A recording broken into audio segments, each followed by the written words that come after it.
Hola, ¿qué tal amigos? Bienvenidos a En la Cuenta a través de Latina TV.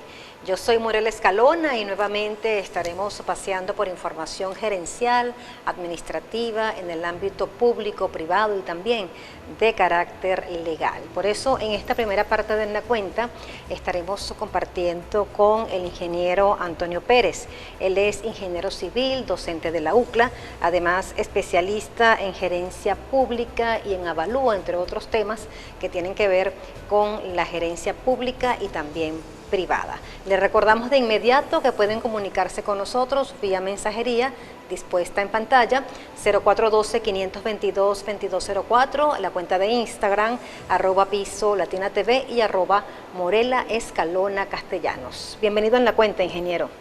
Bueno, muchas gracias, Morela, por la invitación. Gustoso de estar en tu programa. Ya un invitado permanente de En la Cuenta. Gracias. El ingeniero Antonio Pérez. ¿Cómo están esas dinámicas actualmente en el ámbito de la administración pública, de la gerencia pública, con estos cambios que estamos viviendo en los últimos tiempos, ya oficializados por parte del gobierno nacional? ¿Cómo evaluar esto en esta dinámica del buen ejercicio de la administración y gerencia pública? Morela, eso me permite decir algo, justamente esas transformaciones han debido darse desde hace mucho tiempo, y no te hablo de estructuras de gobierno, hace mucho tiempo en la cultura de la gerencia en el país. A nivel internacional, el concepto de gerencia cada día se maneja con más primacía, porque la gerencia, y siempre lo digo, es un arte. La gerencia no es cualquier ciencia, la gerencia es la ciencia. La gerencia permite que el hombre genere trabajo para el hombre y por el hombre. Y ahí hay que empezar a deslindar que la gerencia la confunden muchas veces con el cargo como entidad organizacional. Yo puedo tener un cargo, una entidad que se llama gerencia, y tener un programa que se llama gerente y no ser buenos gerentes. Porque la gerencia nace cuando el hombre entiende su rol fundamental en contribuir al ciudadano, al colectivo y a la sociedad. Entonces, en esas transformaciones que se están dando, es producto justamente de ir entendiendo que el protagonista acá es el hombre como sentido humano, como sentido social, para que esas transformaciones sean verdad. Yo puedo tener las mejores ideas, los mejores conceptos y los mejores fundamentos, pero si como ser humano no los internalizo y no los llevo a la práctica como ser social, estamos perdidos. Entonces, en ese sentido, para terminar la idea, estas transformaciones eran obligantes. No era una cuestión que se dio por darse, es que ya era una necesidad colectiva por producto de algunos desfases que han venido ocurriendo. Me comentaba acerca de ese interés que tenemos que tener por el colectivo, por la humanidad, ese humanismo. Pero veníamos de una gestión pública humanista, así se colocaba en los medios de comunicación, así lo visualizaba yo en muchos entes públicos del Estado, donde el humanismo iba por encima de cualquier otra circunstancia y donde la economía le servía al hombre y no era el hombre el que le servía a la economía. Claro, Morela, lo que pasa es que ese concepto o desvirtuamos el concepto de humanismo, está desvirtuado. Ese concepto humanismo, o humanista, como lo llaman otros, se pierde en la realidad del espacio de actuación. Yo puedo tener en lo particular un concepto humanista, pero cuando voy a los espacios de acción que me corresponden en un rol, en una entidad, bien sea pública o privada, la pierdo, porque esa realidad humanista no es sincera, no es verdadera. El humanismo nace con esa concepción del hombre desde la transformación de su rol individual en la familia, y allí partimos de un hecho. Nosotros hemos perdido desde hace mucho tiempo el rol de la familia como un pilar fundamental de la sociedad. Y tú lo ves, yo siempre lo digo ahorita a muchachos que no le piden bendición al papá, le hablan de chamo, se manejan como de tú a tú. Somos muy amigos, somos grandes muy amigos. Y ahí hay que tener cuidado. Sea amigo de tu hijo, pero con la distancia del padre. Eso es fundamental. Entonces, ahí ese humanismo se ha tergiversado y eso, llevado a la práctica de la gerencia pública como concepto de acción, se ha perdido. Y también el tema o el concepto de familia cuando se construye el hogar. El matrimonio ya no existe, es como un fastidio, ¿no? El divorcio está en casi que en todos los hogares, no en todos, pero en gran parte de ellos. Entonces creo que ese fundamento de la familia, ya los jóvenes lo que hacen es compartir, tener sus relaciones, sus parejas, pero el matrimonio pues no es inexistente. Y acabas creo de que decir, esa figura del matrimonio le da como una formalidad estructural al concepto de hogar, es mi punto de vista. así, Morel, lo que tú dices es cierto. Y haciendo, digamos, el símil de lo que es la gerencia pública, en toda organización, bien sea del sector público, y valga aclarar esto, o del sector privado que forman la gerencia, la familia es el entorno del desarrollo organizacional. Entonces, ¿qué ocurre? Que tú tienes una instancia, bien sea del sector público o del sector privado, un componente, un conglomerado humano diverso en todos sus conceptos, y si no amalgaman esa estructura de familia en la organización, se pierde igual. Llegan al matrimonio, llegan a los desperdicios, llegan a los desastres. Eso está pasando. No hay concordia desde el punto de vista de la individualidad para atender la colectividad. Entonces la familia es el pilar fundamental, desde niño, pero hasta en la organización, porque el concepto familia no es que sea padre, hijo y hermano, es que sea un conglomerado humano que tenga un bien común, un sentido común y un servicio común. Y en las organizaciones eso se pierde.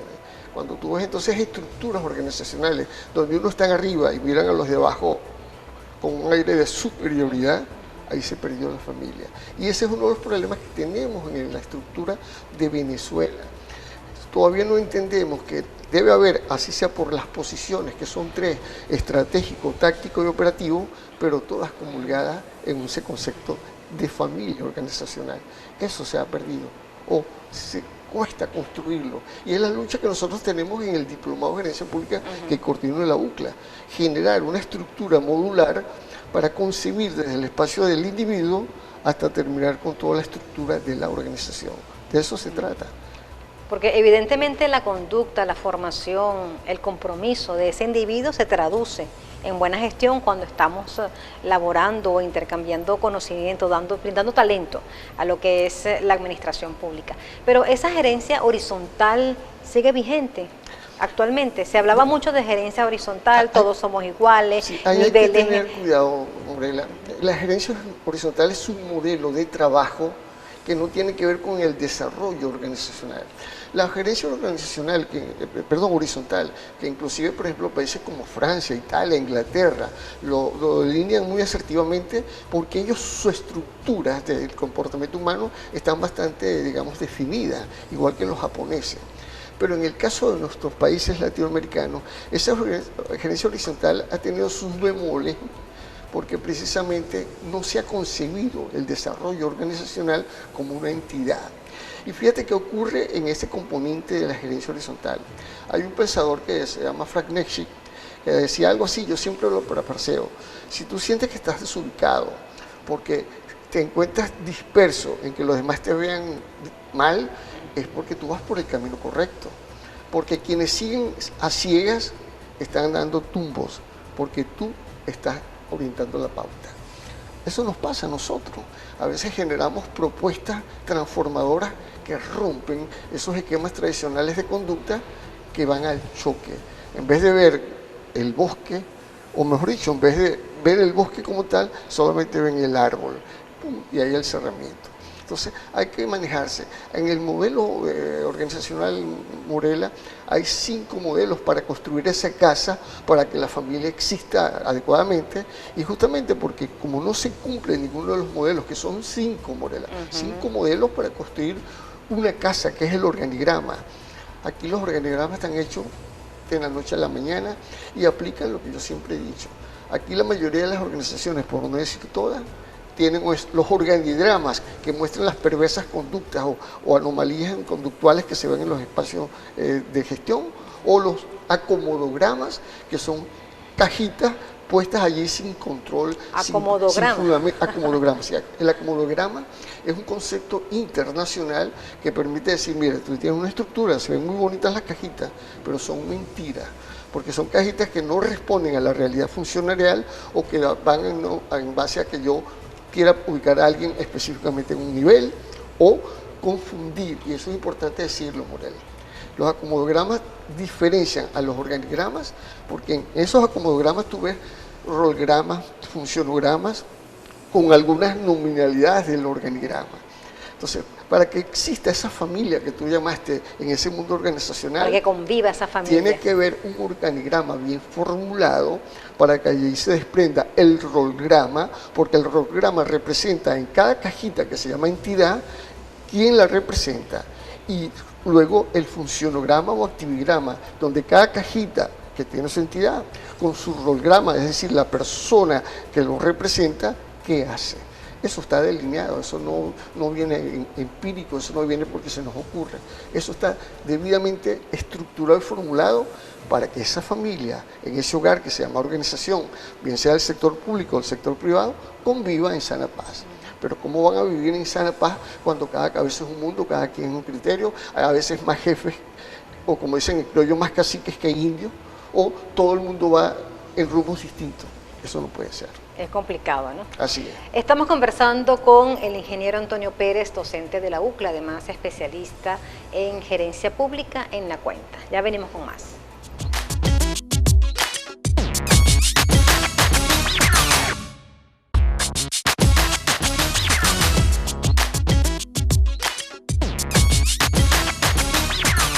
Sintonizas Latina TV, esto es En La Cuenta, conversando con el ingeniero Antonio Pérez acerca de los nuevos modelos y la transformación que implica el desarrollo de la administración pública en Venezuela. Hablaba de los organigramas, acomodogramas y de las cajitas, que en mi tiempo de academia, en mi formación académica, siempre lo conocía como la unidad orgánica. ¿Ya no se llama así, ingeniero? Eso es bueno que lo aclaremos. Los organigramas tienen esas cajitas, como yo les digo, como le dice mucha gente, se definen como unidades orgánicas en una, digamos, denominación que se da, o como entidad organizacional. Esos son los nombres que se le dan a esas cajitas. Nombres formales. Uno le dice cajitas para que la gente se imagine esos cuadritos, cómo se compone un organigrama. Ahora fíjate algo, esas cajitas, que insisto, yo les digo así, es para identificar las que son unidades orgánicas o entidades organizacionales, tienen su especificidad de cómo se determinan, tienen sus niveles, por eso cada organigrama bien formulado tiene un nivel estratégico que define las máximas autoridades y ubica lo que se conoce como directriz. Y me permito aclarar, la directriz en una organización es una sola, porque es la que define el rumbo de ese barco. Luego, esas cajitas bajan a un segundo nivel que define el nivel táctico. Ese nivel táctico desdobla la directriz en lo que se llaman los lineamientos, y cada lineamiento corresponde a un eje que defina la estructura organizacional. Y más abajo viene el nivel operativo, que es donde se generan las operaciones que mueven todo ese barco. Entonces, entender eso, Morela, se ve muy sencillo, pero llevarlo a la práctica cuesta mucho, porque cuando tú estructuras como debe ser, a veces el choque está de poderes. Tú tienes una persona en un nivel táctico y a otra en un nivel estratégico, todas quieren estar en el nivel estratégico. O todas quieren estar en el nivel táctico, pero en cajitas distintas, y a veces pudieran estar siendo lo mismo. Entonces ahí se distorsionan hasta los elementos como solape, traslape, dislape, que rompen criterios como la isostasia, la enostasia y la distasia, que definen un mal organigrama formulado. Mientras más unidades orgánicas o cajitas tenga el organigrama, ¿hay más efectividad en la empresa? Ahí hay que tener cuidado. Y eso es una de las cosas una lucha que tenemos. Por ejemplo, en el diplomado que me toca coordinar, tenemos un módulo, que es el cuarto, donde vemos la formulación de organigramas como modelos. Las cajitas no es porque a mí se me ocurra, porque quiero poner cajitas. Es que define los ejes de acción que la estructura organizacional contempla. Si una entidad, bien sea el sector público o el sector privado, define sus ejes que van asociados a la directriz, y esos ejes son los lineamientos, tendré tantas cajitas en ese nivel. Si yo contemplo, por ejemplo, 5 lineamientos, porque la directriz así lo establece, tendré en ese nivel estratégico 5 cajitas, no puedo tener más. ¿Y a qué se llaman los ejes, digamos, de funcionamiento organizacional? Aquellos que ven el rumbo. Por ejemplo, toda organización debe tener un eje administrativo. Ahí hay que tener claro qué cajitas por debajo irían en ese eje administrativo. Deben tener necesariamente un eje que se llame operativo. Indistintamente de la naturaleza de su organización, ese eje debe funcionar. Deben tener un eje, digamos, técnico, que puede ser en la empresa privada, es un área de mercado, marketing, mercadotecnia, ese tipo de cosas. Entonces, cada eje define un comportamiento funcionarial dentro del tipo de organización en el modelo que formula en el organigrama. Y esto me permite decirte, en este momento nosotros estamos asesorando una empresa privada importante del sector de telecomunicaciones y estamos, digamos, presentando, y se va a presentar una propuesta para que la directiva de esa empresa, a través de un gerente general que cree en estas cosas y de verdad seriamente cree, porque así lo profesa, va a poder mostrar, mire, este debe ser el organigrama, no son tantas cajitas, sino estas, porque corresponden a los ejes que esa empresa tiene de funcionamiento. Y eso en la empresa pública, en el sector público, es igual. Ahora es interesante, ¿no? Toda esa parte de los organigramas, la formulación. Cualquiera puede diseñar un organigrama, hay que estar preparado para hacerlo. Básicamente, tener el interés de aprender, reaprender e internalizar los modelos de formulación de organigrama. Es algo así como que, mira, aquí tienes 5 tipos de rompecabezas, vamos a ponernos a practicar para armarlo. Tu interés, tu servicio, tu vocación va a determinar que lo armes. Pero cuando hay sesgos, cuando ya tú tienes, digamos, esa barrera previa hasta por el concepto de resistencia al cambio, que si yo armo acá ya voy a perder poder o ya no voy a estar al lado del jefe, a lo mejor voy a estar más abajo. Eso ocurre en la práctica. Eso ocurre en la práctica. Y genera caos en la organización. Y son las realidades insoslayables. Todo el mundo quiere estar al lado del jefe. Todo el mundo quiere estar al lado del jefe. Y mientras más general se sientan, mejor. Pero no todo el mundo puede estar al lado del jefe ni ser los mismos generales. Tiene que haber capitanes, mayores y soldados. Eso es innegable. Y esa realidad es con la que uno está luchando. Incluso hay cargos de coordinadores que no tienen personal a su cargo, son ellos solos. Ese es otro concepto, Morela, que uno lo mide. Hay que tener mucho cuidado con eso.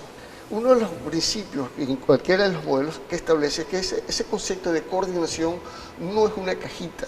A veces yo veo con mucha preocupación cuando veo entidades donde dice coordinación tal cosa. No, la coordinación es un modelo funcionarial dentro de una función estructural que se llama control. Porque la coordinación es un enlace, una articulación, una amalgama de ejecuciones para que las cosas funcionen.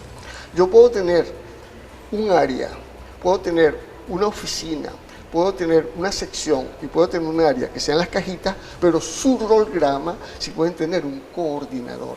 Pero no puedo tener una cajita que se llame coordinación. Eso no puede ser. Son las realidades que ocurren en el plano de formulación.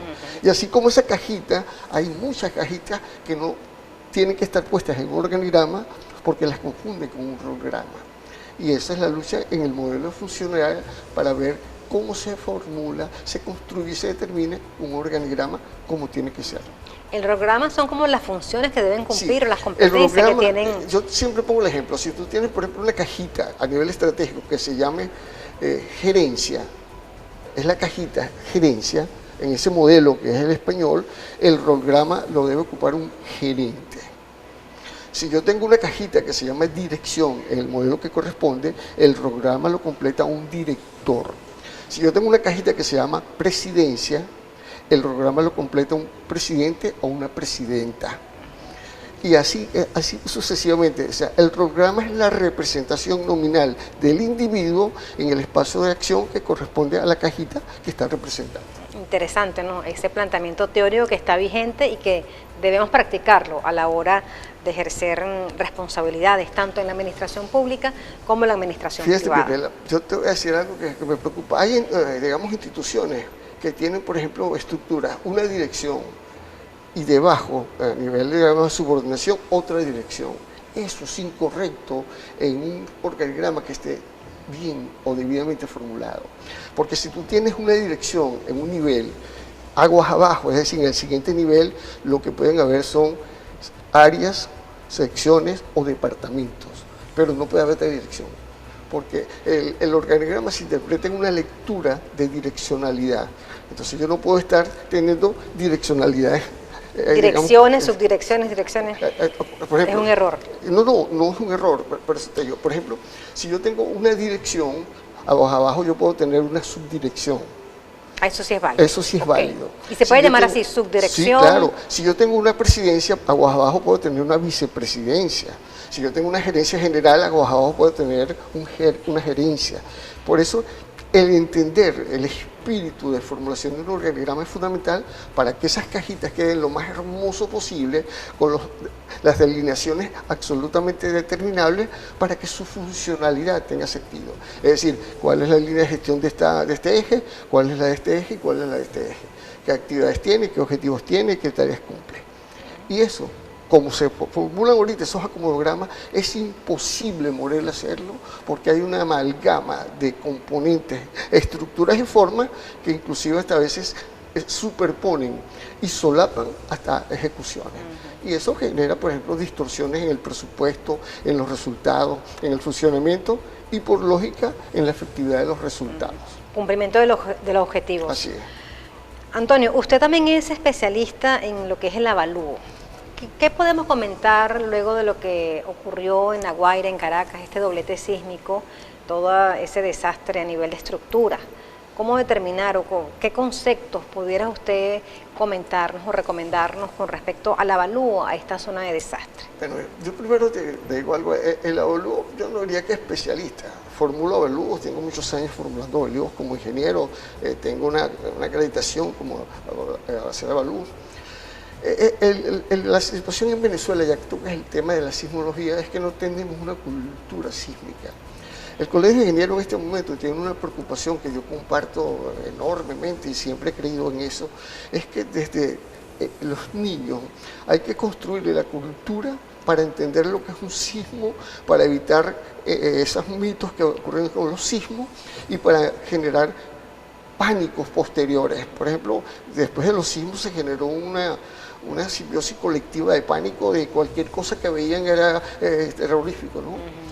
Cuando tú tienes la cultura que corresponde a la parte de la sismología, esa definición que tú llamas de avalúos, que tiene que ver con las revisiones, se da como tiene que darse.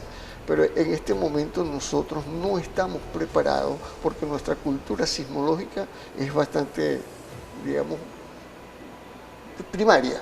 Si tú te comparas con los japoneses, nuestra cultura es bastante primaria. Yo pongo un ejemplo, hasta en concepto, a veces hay gente que dice, caramba, hay mucho calor, va a temblar, y uno le dice a la gente, eso no es verdad, eso es un mito. El calor es un evento climatológico que no tiene nada que ver con los sismos, que son eventos geológicos. Eso es un mito, eso hay que aclararlo porque a veces la gente tiene hasta una psicosis por elementos naturales del clima que lo asocian a los sismos. Ahora, por supuesto, la gente dice, sí, pero es que cuando tú ves los sismos generan ondas de calor. Eso es verdad, pero esas son unas características de calor que van en el plano geomorfológico, que es distinto al clima, que es un espacio areológico. Entonces, son cosas muy distintas. Entonces, hay en la parte sismológica mucho desconocimiento de realidades, inclusive en el área de ingeniería, y que yo valoro mucho esa parte. Siempre pongo el ejemplo, cuando una persona fallece, hay personas que van a ver, médicos especialistas que van a ver porque murió. Eso mismo ocurre en la ingeniería. Hay una patología, o mejor dicho, una especialidad que son los patólogos, que pueden ir a las edificaciones y ver por qué murió esa estructura. Y decir, esta estructura murió por esto. Esos son los patólogos. Es una ciencia muy interesante, los respeto muchísimo, tienen un valor agregado y sustantivo que darle al país, porque de ellos depende inclusive que se corrijan muchos errores que existen en las construcciones.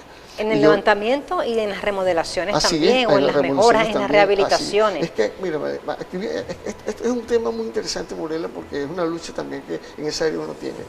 Yo he hecho unas denuncias muy serias a nivel del Ministerio de Hábitat y Vivienda, y te puedo decir con responsabilidad a los ministros anteriores. Aquí se destituyeron en mi presencia unos directores de Vivienda y Hábitat por producto de unas denuncias que me tocó formular. Pero no es lo correctivo, no es lo correctivo. Ahora, ¿qué ocurre? Que también, como lo dije en una asamblea hace poco con los ingenieros, también es que nosotros como ingenieros perdemos la perspectiva de la ética, de la moral, de la dignidad y del principio profesional cuando entregamos firmas y permisos en construcciones que no deben ser. Yo lo dije hace poco a una persona que tiene un cargo en un importante organismo público. Mira, aquí yo veo construcciones que sin ser ingeniero cualquier persona se diera cuenta que eso no cumple con ninguna normalidad. Pero lo dan, Morela. Esos permisos, entonces, ¿por qué lo dan? Yo a veces pienso, sean intereses económicos, miedo digamos, a a negarse ante el jefe a que dé el permiso. Pero cuando tú firmas, Morelo, es tu firma la que queda comprometida y ante la historia, cualquier cosa que pase, eres tú el responsable. Claro. Entonces uno tiene que cuidarse mucho en eso. Bueno, Antonio, estamos llegando al final de la entrevista, en diferentes temáticas, ¿no?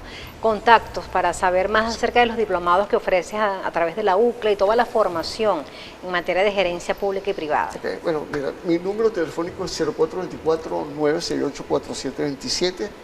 El correo es antonio.perez, todo en minúscula, @ucla.edu.be. Y debo decir, aprovechando este último interín, próximamente iniciamos a través de la Escuela de Gobernación, si Dios quiere, que cree mucho en esto. Y la Escuela de Formación. La Escuela de Formación de la Gobernación, que es su directiva actual, representada en Johnny, en Hilda, en Erlinda, están muy preocupadas con esto y quieren darle un nuevo curso de acción al plano de formación de la escuela. Está estableciendo un convenio interno con la Coordinación de Fomento y allí se va a iniciar la Corte 48 y Corte 49 a través de la escuela. ¿Eso por qué? Porque justamente ellos creen esto como elemento importante porque el diplomado de gerencia pública va a formar, Morela, va a permitir que se formen 5 destrezas que necesita todo ser humano en el espacio público o en el espacio privado. Interesante, ¿no? Así. Formar parte de esa formación académica entre la UCLA y en este caso también la Gobernación de Lara. Gracias por haber estado con nosotros. Gracias a ti, Morela, por la invitación. Antonio Pérez, ingeniero civil, amigo además y especialista en lo que es la gerencia pública. Vamos a una pausa, ya venimos con más invitados en la cuenta.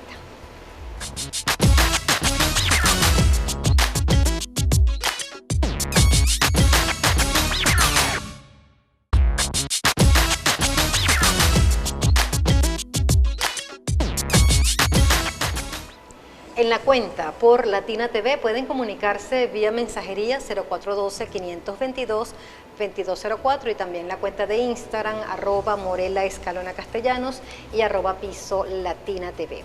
En esta parte estaremos compartiendo con representantes de la organización Riera Camacaro Consultores que funciona acá en Barquisimeto, Estado Lara. Estaremos hablando en una primera parte con la licenciada Amarelis Riera. Ella es gerente general de Riera Camacaro Consultores, una organización que se dedica a la asesoría, a la promoción y también a la formalización de cualquier empresa, pequeña, mediana, gran empresa, pública o privada. Bienvenida a En la Cuenta, licenciada. Gracias, Morela. Muchas gracias por la invitación. Sí.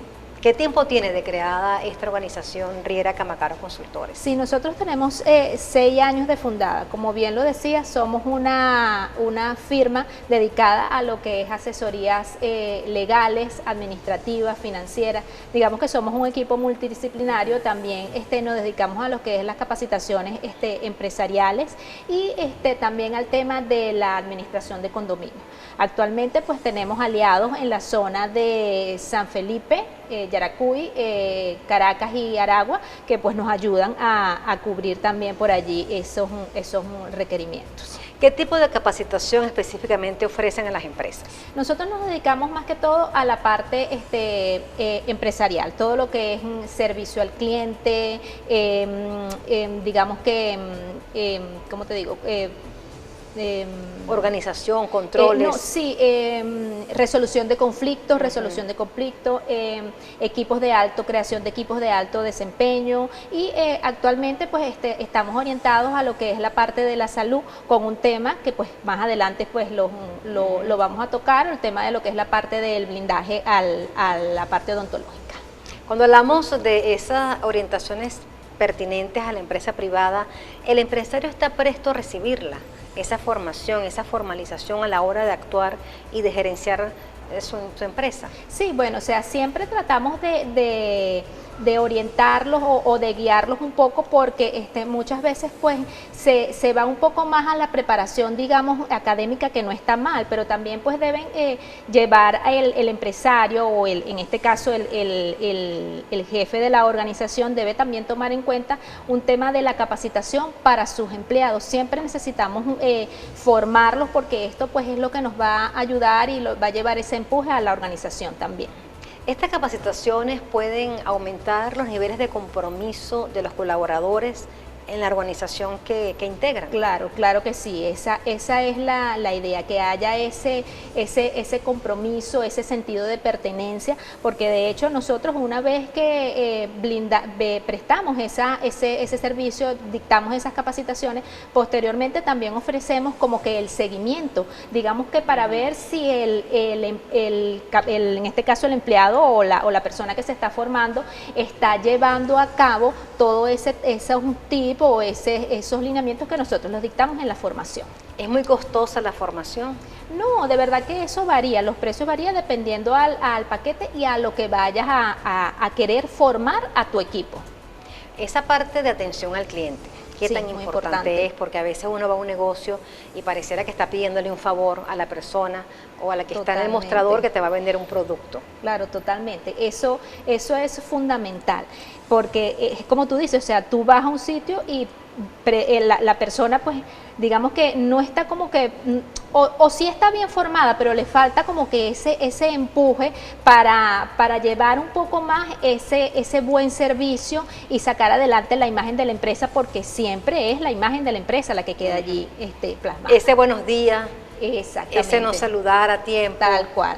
En qué puede servirle, estamos a su orden, o sea, todo ese poco, digamos que tip que ayuden pues a la persona que está al frente de la empresa. Recordé que hace poco tiempo estuve en una zapatería del centro de Barquisimeto. Ajá.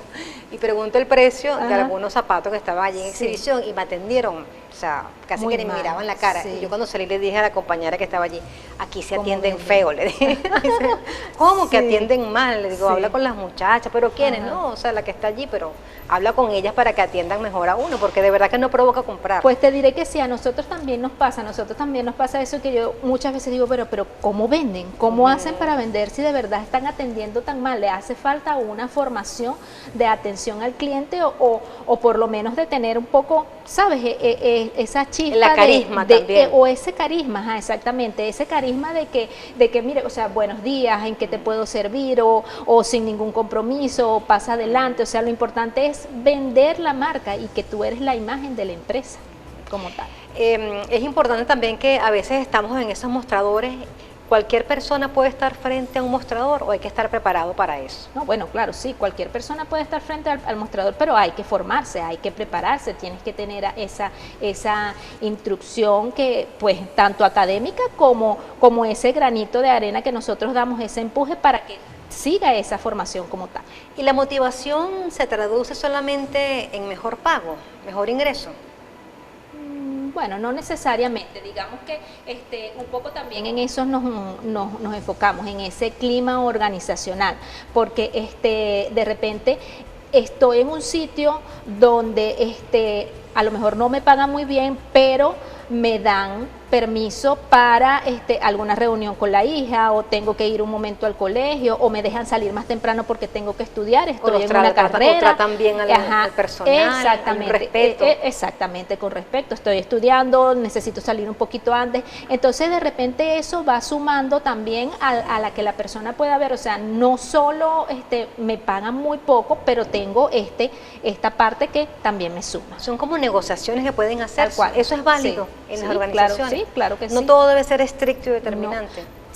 Sí, no, porque digamos que debe haber como que estrictos los procedimientos, las normas, las cosas que se deben seguir. Cumplimiento de objetivos. Cumplimiento de objetivos, exactamente. Pero pues también puede ser un poco flexible en ese aspecto. Y negociar con ese colaborador. Totalmente, negociar con ese colaborador, así es. También Riera Camacaro Consultores se dedica a la administración de condominios. ¿Cómo está ese tema hoy en día cuando están agarrando, digamos, mucha sintonía?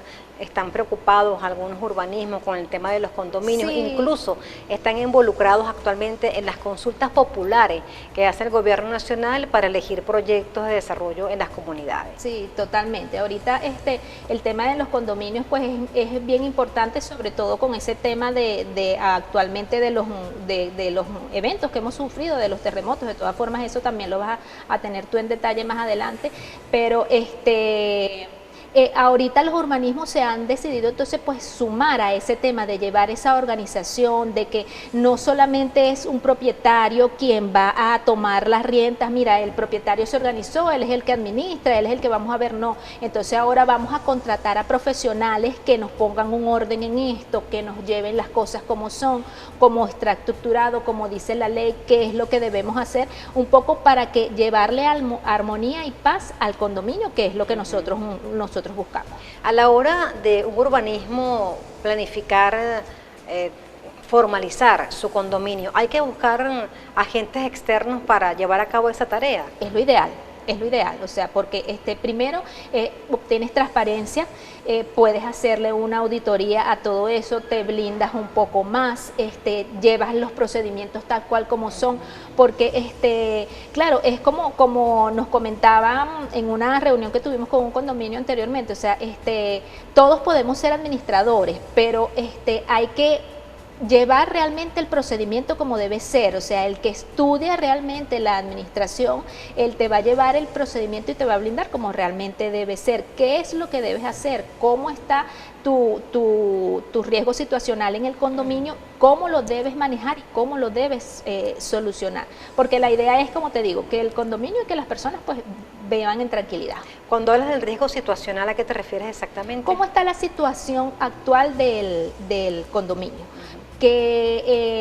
Cómo está el tema de los trabajadores, tienen alguna empresa adicional para eso, los cubre el condominio, están pagándole sus prestaciones, o sea, llevas realmente el control que debe ser, cómo está el tema de la morosidad, todo eso.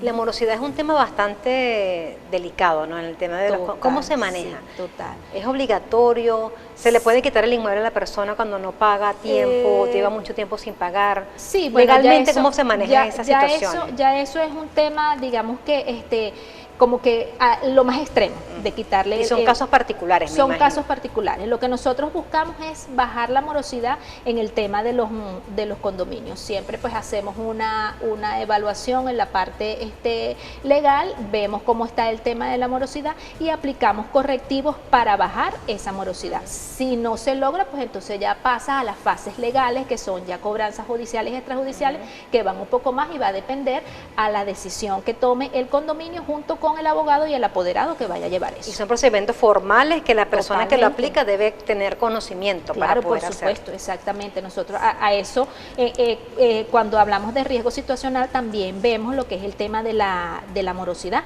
Por eso, entonces, una vez que hacemos esa evaluación, vemos cómo está la morosidad, vemos entonces si en un primer llamado podemos hacer bajar la morosidad y si no, pues entonces en este caso ya entra lo que es la parte del abogado como tal o el apoderado como tal en relación a la junta de condominio para entonces ya un proceso más formal, o no digamos formal, porque nosotros también hacemos el proceso formal, sino ya más legal, como te estoy diciendo, en la parte de judicial y extrajudicial. Sí, porque a veces asumimos que el condominio es cobrar la mensualidad y cubrir los servicios, digamos las fallas que tenga el urbanismo. Claro, exacto. Hasta ahí llegamos. Hasta ahí llegamos. A eso es y ese no es veces, el deber ser. No es el deber ser, claro, porque eso es muchas veces lo que está acostumbrado el condominio cuando una persona que vive allí se ofrece a llevar, digamos que la administración del condominio, porque no están organizados o porque nadie quiere o porque, mira, yo no, de verdad no sé de eso, desconoce, entonces pues alguien realmente, digamos, tú eres estás viviendo en el urbanismo y dijiste, bueno, yo voy a de repente hacer eso, como tú dices, o sea, yo voy a ver quién paga, pago aquí el agua, pago de repente la luz, o si tengo un vigilante, alguna reparación y listo, y realmente no es eso, deben, entonces buscar realmente a las personas que están capacitadas para eso, de manera de que lleven las cosas como realmente son. Gracias por haber estado con nosotros. A ustedes. En esa parte, la licenciada Amarilis Riera, quien es gerente general de Riera Camacaro Consultores en La Cuenta, y en la próxima parte seguiremos compartiendo con el talento profesional que integra a esta organización asesora que funciona en Barquisimeto. Ya venimos con más.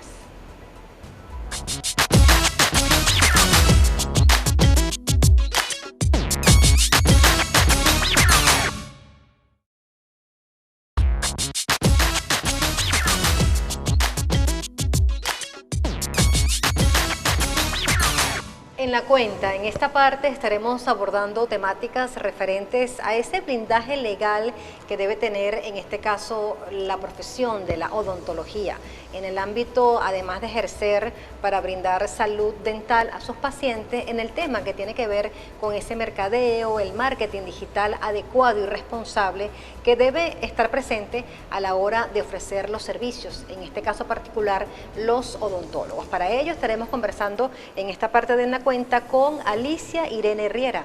Ella es CEO de Camacaro Consultores. Bienvenida a En la Cuenta, Alicia. Gracias, Morela, feliz de estar aquí compartiendo contigo y con tu distinguida audiencia el día de hoy. Ya conocimos de la mano de otra aliada y que representa además esta organización parte de lo que hace Camacaro Consultores acá en Barquisimeto, pero en esta oportunidad hemos observado que vienen trabajando en función de desarrollar unos ciclos de capacitación al odontólogo, me imagino que también al entorno de quien trabaja con este odontólogo, en lo que se refiere a blindar su ejercicio, un ejercicio sano, un ejercicio legal de ofrecer salud y por supuesto de blindar el trabajo a la hora de ofrecer sus procedimientos. Así es, fíjate, en base a la atención que tenemos a varios clientes del área de la salud, pues notamos esa debilidad que existe, puesto que el derecho ha cambiado y la odontología también, entonces el profesional debe estar al día en todos esos cambios, porque es necesario, ignorar el riesgo no hace que desaparezca. Muchas veces, afortunadamente, en el estado Lara y en Venezuela, los profesionales de la odontología están muy bien capacitados en la parte,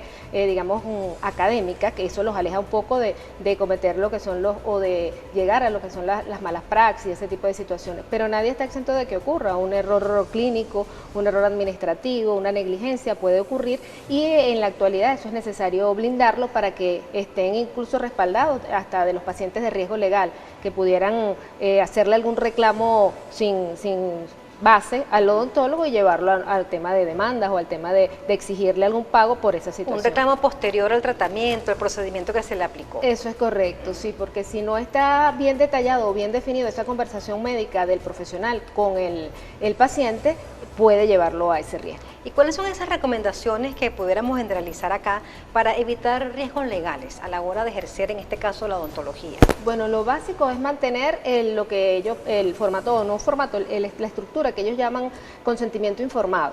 Para los que no tienen idea de lo que significa, es lo que se llena cuando el profesional de la odontología le explica, vamos a hacer, digamos, un tratamiento de ortodoncia que va a durar tanto tiempo y las condiciones son estas y los resultados esperados son estos. El paciente debe estar claro de qué es lo que va a obtener y cuáles son los riesgos legales, los riesgos médicos en este caso. ¿En ese documento aparecen esos riesgos médicos Sí, reflejados? eso es parte de la masterclass, o sea, detallar específicamente ese consentimiento informado, que no es un simple formato, porque muchas veces se incurre en ese error. Bueno, lo descargo de internet y eso es lo que lo coloco, pero no es lo mismo un consentimiento informado para una cirugía bucal que para un tratamiento de ortodoncia. Entonces son aspectos que hay que considerar y detallar para que ese paciente esté claro, porque también está la responsabilidad o lo que se llama en derecho el riesgo de la víctima.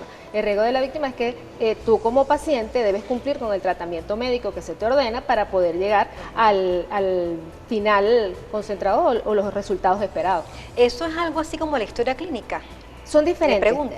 son diferentes. La historia clínica es la amnésica cuando hace el médico que te entrevista, que te dice cuáles son los tratamientos que usted ha tomado, cuáles son las enfermedades de tratamiento prolongado, las enfermedades crónicas que sufre, cuántas operaciones se ha hecho. Eso va reflejado en la historia, que tenga el antecedentes del paciente. Todo eso va reflejado en la historia clínica, que debe ser con los conocimientos médicos que tiene el odontólogo. Y luego de eso está el consentimiento informado, que varía de acuerdo al tratamiento que te vas a hacer. En ese consentimiento informado, el médico le debe explicar al paciente cuáles son los riesgos que tiene ese tratamiento y cuáles son los resultados esperados. Y el paciente debe estar consciente de cuáles son los resultados para que finalmente pues no tenga, o que quede claro cuáles son los aspectos que se van a tratar allí. ¿Todos los tratamientos dentales requieren de ese consentimiento informado? Sí, es necesario hacerlo porque ese es el respaldo del por médico. Muy mínimo que sea. Por muy mínimo que sea. Nos atendía otra colega periodista de ustedes que nos decía, pero yo voy al odontólogo y eso nunca me preguntan preguntan La eso. historia sí la hacen, La pero ese historia, consentimiento no lo he visto yo. muchas veces no lo explican, pero es que el día a día de la rutina lleva eso. Bueno, lo dejo después o se lo doy al asistente para que lo haga. Y si se presenta una situación, cuando llegan a nosotros como de la parte legal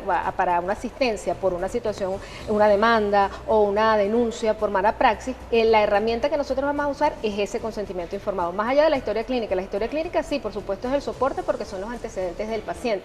Sin embargo, en el consentimiento informado se deja claro cuáles son los parámetros que se van a llevar a cabo en ese procedimiento dental que se le va a efectuar. Bueno, es interesante no tener todos esos conocimientos para blindar entonces el ejercicio de la profesión, en este caso específico lo que es la odontología. Y en el ámbito legal y ético con referente al marketing digital, vemos muchos odontólogos y odontólogas pues en las redes sociales, incluso en medios tradicionales, dando a conocer sus servicios, vemos ofertas, promociones, paquetes, limpiezas dentales súper económicas, que incluye esto y esto y esto. ¿Cómo ordenar esa parte o qué incidencia tiene en el ámbito legal a la hora de ejercer la odontología? Esas son otras de las recomendaciones que les damos a los profesionales que asisten a la clase porque el marketing odontológico no es igual al marketing de alimentos, al marketing de eventos, por decirlo de alguna manera, porque aquí se debe tomar en cuenta todo lo que tiene que ver con la competencia desleal, con las publicidades engañosas. Ese tipo de situaciones están normadas y reguladas por los colegios odontológicos a nivel nacional y es importante que el profesional lo conozca porque no es lo mismo no puedes contratar, no puedes dejarte llevar por más deseo que tengan de crecer la cuenta o de obtener clientes, en este caso pacientes, por situaciones que te lleven a un compromiso ante los tribunales disciplinarios del colegio como tal. ¿Hay normas a nivel de colegios de odontólogos que regulan este manejo digital en las publicidades, en las redes? Sí, el deber ser es que pase primero por el colegio de odontólogos, pero tú sabes que las leyes están en avance, la de ellos está siendo estudiada y analizada y están por actualizarla, por decirlo de alguna manera. Sin embargo, es una ley muy completa que abarca todos los espacios, pero en el 1970, cuando estaba ese tipo de ley, no estaban las redes sociales. Entonces hay aspectos que tienen vacíos y que por supuesto los colegios se han encargado de manejarlos con el día a día de lo que se ha venido presentando. El código de ética está allí presente. De eso, el código de ética del profesional, porque efectivamente eso de la competencia desleal, ofrecer consultas gratis, ofrecerlas por un costo muy bajo, eso no debería aparecer los precios como tal, pues, pero son cosas que, como les digo, las maneja el colegio a nivel de los tribunales disciplinarios de ellos propiamente. ¿Qué recomendaciones puedes darles tú, en este caso, a los odontólogos para hacer un uso responsable de las redes sociales? Bueno, que se asesoren antes de cualquier tipo de publicación, porque muchas veces lo que se busca, como te digo, es ganar seguidores o buscar clientes, pero eso no puede ir de la mano con una situación que te lleve a un compromiso de tipo legal o disciplinario en este caso, porque como te digo, lo ideal es que no aparezcan los precios o que aparezcan de una manera, ofrecer un tratamiento de por vida, por decirlo de alguna manera, o ofrecer un tratamiento que va a quedar excelente, que los resultados son óptimos. Eso es difícil predecirlo por más profesional que sea la persona que está haciendo el tratamiento. Sin embargo, hay que medirse mucho en ese sentido para evitar ese tipo de situaciones. El marketing odontológico debe estar enmarcado en los conceptos legales para evitar esos inconvenientes. Además, que quien contrate a esta persona que le va a manejar redes o contenido de valor debe estar bien claro con esta circunstancia, más aún cuando en los últimos tiempos el CENIAT recientemente ha venido trabajando en función de reformar ciertas acciones. En el caso de quienes hacen publicidad por redes sociales deben colocar el RIF. ¿Cómo está esas normativas? ¿Ya tienen la reglamentación? ¿Aparece nada más el anuncio? Sí, efectivamente, como lo comentas, está muy reciente, o sea, tendrá menos de 3 semanas. Efectivamente hay que diferenciar cuando compartes contenido de valor y cuando compartes publicidad. Efectivamente va encadenada, la nueva disposición del Senat va relacionada efectivamente a la parte publicitaria. Publicitaria cuando estoy ofreciendo el servicio, cuando estoy diciendo que mis tratamientos valen cierta cantidad o que tengo este tipo de parámetros de elementos que ofrezco según mi especialidad en el consultor. Diferente a compartir contenido de valor, que son aquellos profesionales que dan recomendaciones a sus colegas o aquellos que indican la forma del cepillado, las recomendaciones según cierto tipo de productos. Todo eso varía en cuanto a la ubicación del RIF de acuerdo a la nueva disposición. ¿Debe colocarse el RIF en este caso de el odontólogo que está haciendo la promoción o de la persona que hace que es la imagen de ese centro odontológico. Del profesional. Del porque profesional, fíjate que también ofrece hay, el servicio. Es correcto. Okay. Ese es otro elemento que también se les aclara en el comienzo del ejercicio. Los noveles odontólogos muchas veces piensan que necesitas tener un registro mercantil o un registro, una firma para ejercer, y nosotros los profesionales de libre ejercicio podemos hacerlo directamente con nuestro RIF personal, siempre y cuando aparezca la profesión. O sea, cuando lo van a tramitar, con el nuevo formato que tiene ahora también el CENIAT, debe manejarse desde ese punto de vista, que con aparezca la profesión del profesional que está allí, y el RIF que debe aparecer, siempre y cuando sean publicidades, los de contenido de valor no deberían llevar el RIF directamente. ¿Y estas opciones de blindar el ejercicio de la profesión se encasilla solamente en los odontólogos o ustedes pueden también asesorar a otro tipo de profesionales? Fíjate que iniciamos es nuestra primera edición ya llevamos capacitaciones en el entorno empresarial, sin embargo en el mundo de la salud es la primera edición, y de hecho las personas que nos pudieron asistir pues nos llamaron nuevamente para solicitar una nueva edición para poder manejarse desde ese punto de vista, y de hecho comenzamos con la parte odontológica, sin embargo nos han solicitado que lo hagamos en la parte comunicacional, en la parte de los fisioterapeutas, porque ahorita como está el entorno, aparte del intrusismo que ya sabemos que ha proliferado mucho en los entornos profesionales, en la parte odontológica, pues nos comentaban los representantes del colegio que hay hasta como un edificio, un lugar donde esas personas que veías colocando breaker y ese tipo de tratamientos que no tienen ningún nivel de seguridad, pues bueno, ya no están ahí en las aceras de donde siempre se veían en las calles, sino que han avanzado a colocarse, han formalizado su oficio. Y sigue siendo intrusismo. Recientemente se detuvieron 2 personas aquí, sí, por el tipo de situación, y también eso está en la parte de investigación. Las redes también llevan mucho a eso, que en la parte de otro aspecto que maneja la masterclass es el hecho de que puede el profesional ser perfilado, bueno, el que tiene el consultorio más bonito, el que tiene más seguidores, bueno, yo voy mejor con imagen. Mejor imagen, que eso también va de la mano con el marketing odontológico. Sin embargo, eso también los puede llevar a, bueno, este doctor tiene tal vehículo, este doctor tiene tantos pacientes, bueno, entonces nosotros vamos a mandarle un paciente de riesgo, te digo, a nivel de AMPA organizada, por decirlo de alguna manera. No es un cliente que otra de las herramientas es aprender a identificar ese paciente de riesgo. Aquel que, bueno, no, porque es que yo he venido de 3 odontólogos anteriores y entonces esos 3 odontólogos, miren, y todavía sí se me cae la prótesis o algo como eso. Eso ya son banderas rojas que se le encienden a los profesionales para ver, no dejar de atenderlo, porque si es una emergencia, pues evidentemente por su condición pero para blindar, hacer todo el procedimiento pertinente para blindar esa acción que va o ese procedimiento que va a aplicar allí. Es correcto, nos comentaba uno de ellos, bueno, era una señora de la tercera edad y entonces, bueno, yo hasta le hice un descuento y la señora terminó diciéndole, doctor, eso fue lo que no fue eso lo que usted me dijo, eso no fue lo que me ofreció, se le generó ese inconveniente posterior al tratamiento. Entonces son acciones que en el mismo consentimiento informado se deben dejar claras. Allí la persona debe colocar que está consciente de qué es lo que va a recibir. Bueno, Alicia, estamos terminando la entrevista, pero tengo entendido que todas sus actividades en función de capacitación, en este caso específico con el blindar el ejercicio de la odontología, están respaldados por el Colegio de Odontólogos. Sí, en este caso fue una alianza con ellos que fueron muy receptivos porque efectivamente quieren que sus profesionales estén capacitados y orientados no solamente en la parte académica, sino también en la parte legal. De hecho, al principio uno de los representantes de ellos fue el que manejó la parte legal de lo que ellos se les presenta en el día a día como antesala al inicio de la masterclass. Redes sociales. @Riera Camacaro Consultores. En Instagram nos pueden ubicar por allí, por el 0416-456-5660. Por esa vía pueden conocer más de toda la gama de servicios profesionales que ofrece la organización Riera Camacaro Consultores. Gracias por haber estado con nosotros ti, Morela, por la en la invitación. cuenta. De esta manera llegamos al final. Yo soy Morela Escalona y será hasta una próxima oportunidad a través de Latina TV.